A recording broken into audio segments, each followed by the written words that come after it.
Chef Poutine is back out for a second day in a row and certainly worthy. I make no secret about the fact that I like the Galaxy A54 5G. I think it's one of the better budget phones of the year, especially for the price. And I always put the link in the description to the overseas one because it'll work here on T-Mobile and you save a lot of money. You save like $120. So as long as you're on a carrier that can support it, it's a great deal. But today I don't have to do that. The Amazon Prime big deal is this guy right here, the US version, the Samsung version, you can now get for $330. Link will be in the description. It does help the channel. That is a massive discount, and it is a great deal on what I think is an excellent phone, especially when you're talking about that price range. I think it's tough to beat, so let's talk about it. Number one, I think it's a lot more impressive based off of what we've seen now on the announcement for the Galaxy S23 FE. Was kind of underwhelmed by it. Didn't like the price tag. I don't like that phone at $599. And I think you're not getting, obviously, the same experience because of the difference in the chipsets, but you are getting a lot of the creature comforts of that more expensive device in this device here. And that was kind of Samsung's philosophy last year with the A53. Like, let me bring the great screen down to this price point. Let me bring some other features, One UI, down to the price point. But they saved so much money on the chip or whatever they put in that the Exynos 1280 just couldn't cut it and it couldn't power those features. So if you can't enjoy them because the chipset's so bad, what difference does it make? I really think they've corrected that this year with this device. The Exynos 1380 does enough. Like, I made that analogy a bunch of different times. The Jets could certainly use this with Garrett Wilson. Do enough at quarterback to get the ball to your playmakers. You don't have to throw the ball 50 yards downfield. You don't have to be a Dan Marino. But you do have to at least game manage and get it to your playmakers. And I do think that's what this chipset does. It gets the ball to the screen. It gets the ball to some of the other things. Beautiful build quality. It allows you to enjoy the phone and everything that it offers without really hindering the performance. So, let's talk about that display because it's absolutely phenomenal. Great OLED panel. No issues with that. 1080p, yes, but it is saturated, beautiful Samsung panel at 120 hertz, and it runs absolutely great. 6 gigs of RAM in this one. Haven't noticed an issue. Micro SD card slot for expandable storage, which is still a huge deal for people. I know it doesn't have a headphone jack, which would have really made it a retro or nostalgia fan's dream, but the micro SD card for photographers, artists, people who work on large files, or you just like to bring a lot of media with you, you could go ahead and put that on there. Glass back, I know some people say, well, they prefer the plastic. I think the glass looks nice, feels nice. I love that it brings it in line with the rest of the S23 lineup. Plastic frame, yes, but I don't really mind that. Never had an issue with it. Feels good in the hand. It's a solid plastic. Not all plastics are created equal, and this one is a good one. Cameras are good enough.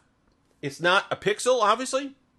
It's not a 7A, but you're not paying that money, number one. Now this is $170 less than a Pixel 7A, even though I think that's on sale as well today.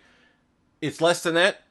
Not getting the full experience, but it's still pretty good. It's a punchy, saturated, representative image that I think Samsung did a decent job. Plus, you get software updates. This is running the September patch, One UI 5.1. It's going to get One UI 6. I personally love what One UI provides. I think it's a great gateway at a low price into a good One UI experience. It's going to get all the features and the updates that you'd expect from Samsung. So if you're a fan, if you're coming from an older flagship, that's one thing that I've gotten the most comments about this particular device is people saying, you know what? I was worried about the reviews. I was worried about people bashing this phone, and I was wondering if it was going to be comparable to something like the S8 that I'm coming from. You know, people have an S8, they may have an S9, and they were worried about jumping up. They didn't want to spend $1,000, $1,200 on a phone anymore because they realized they could get 90% of the experience for a heck of a lot less. That's the right move, I think, in my mind. So they were wondering if this device would be at least a lateral move, if not an upgrade. And it is. It is. If you're coming from one of those older devices, if you got that S8 in your pocket, this is a good upgrade. You're going to enjoy the screen. It's still a beautiful Samsung display that you're used to. It's not quite HD. Okay, fine. It's 1080p, but it's a good one. It's saturated. You're going to love the cameras on this. The cameras now with the technology and all the rest of it, definitely going to be an upgrade. The build is still pretty good. It's not the aluminum or stainless steel band, but it's glass front and back. Feels pretty good. The design, you hand this to somebody and you say, what year is this phone from? They're going to say 2023. It's not like a lot of these budget devices you hand it to them could have been from the 90s. Some of these designs with the teardrops and all the rest of it, the LCDs that are washed out and ugly and awful, that's what you used to get in this price range. That's changed significantly, obviously, in the last 3 years, but I think that the Galaxy A54 at $330 is definitely one that you'd want to check out. A lot of happy customers. You look at the comments, you look at the reviews on Google, thousands of reviews, 4.6 out of 5. Amazon, you could see 4.4 out of 5. This is not a phone that is deserving on the actual usage consumer level of the flack that it got from reviewers when it released. I understand it's not a Snapdragon. I understand people would have loved to have seen a 700 series Snapdragon in here. Maybe that Snapdragon is 7 Gen 1, whatever they came out with, that's going to be in some devices coming up. I understand that. But you got to allot your resources somewhere. And to me, as long as the processor is good enough, I like where Samsung allotted their resources in order to get this phone to a price point that it's at. And it's still performing quite well. I mean, it's not a scrub. You see, okay, Instagram pulled up there. People say it's slow. Did it take an extra second? Okay, maybe a half second, not even. But when you pull it up, nice and smooth, no issues there, in and out of it. Twitter's the same. You're going to get gaming. A lot of people were actually impressed by the gaming performance on this device. I didn't get phenomenal performance, but I got pretty good. You can play some intensive games. You can play Call of Duty Mobile. You can play some of these other games. You can play Genshin, sort of.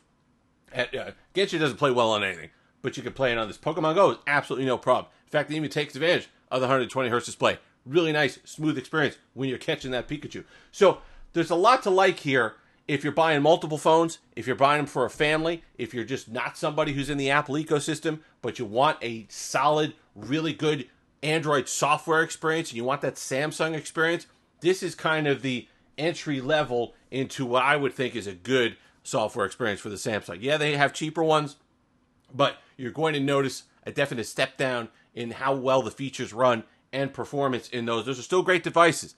The A04, if that's even, I don't think, the A14, those are really great devices. And I love the price point that they're able to get to.